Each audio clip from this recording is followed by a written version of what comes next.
कोण विजय होणार? भाव कोणाचे जरी असले तर निवडणूक आम्हीच मारली आहे. पूर्ण निवडणूक आम्ही जिंकली आहे. जरी बाजारात ते भाव असेल पण निकाल मात्र आमच्या बाजूने लागेल याची आम्हाला खात्री आहे. म्हणून हे बाजार भाव जे आहे सट्ट्यातले ते सगळे विचारून आहे, मतपेटीतले नाही आहे.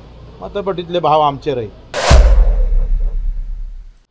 आता हे तर तुम्हाला लहान पोराले जरी विचारलं पण ते पण सांगणार आहे त्या नवनीत राणा यावेळेस पडणार, राणाच पाळणार, त्यांना रवी राणाच पाळणार आहे, त्यांच्याच प्रवृत्तीमध्ये पडणार आहे.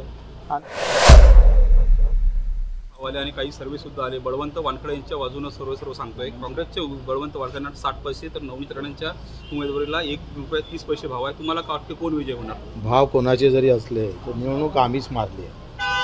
पूर्ण निवडणूक आम्ही जिंकली आहे.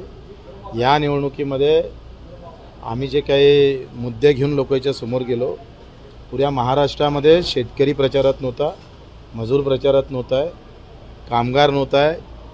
आपण पाहतोय ही मुद्दे आम्हाला न्यायचे होते आणि ते व्यवस्थितपणे आम्हाला नेता आले. त्यानं निवडणूक आम्ही जिंकलेली आहे. आता टेक्निकल काय निकाल लागते ते माहीत नाही. सट्ट्या बाजारात कोणाचे जरी भाव असले तर या सगळ्या ह्याच्यामध्ये निवडणुकीमध्ये आम्ही मात्र आमची जे काही आम्ही जे काही मांडणी केली प्रचारामध्ये त्या मुद्द्याबाबत आमची जे काही उद्देश होता का निवडणुकीमध्ये धर्मजातीच्या नंतरसुद्धा शेतकरी, मजूर आणि या कष्ट करणाऱ्यांचे मुद्दे निवडणुकीत चर्चेत आले पाहिजे.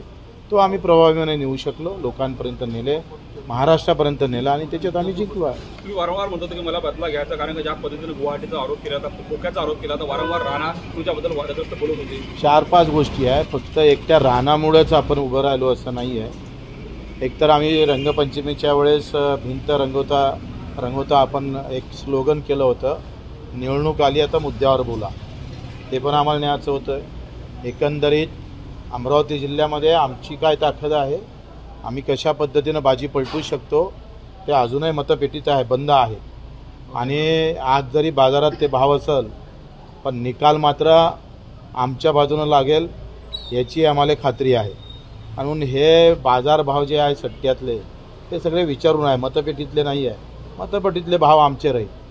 ते त्या 4 तारीख ही प्रहारची राहणार आहे आणि ते जिंकणार भवन. अडसूळ सुद्धा काल म्हणला की नवनीत राणांचा पराभव होणार. आता हे तर तुम्हाला लहान पोराले जरी विचारलं पण ते पण सांगणार आहे त्या नवनीत राणा यावेळेस पडणार, राणाच पाळणार, त्यांना रवी राणाच पाळणार आहे, त्यांच्याच प्रवृत्तीमध्ये पडणार आहे. आणि हे काही सांगायची गरज नाही आहे.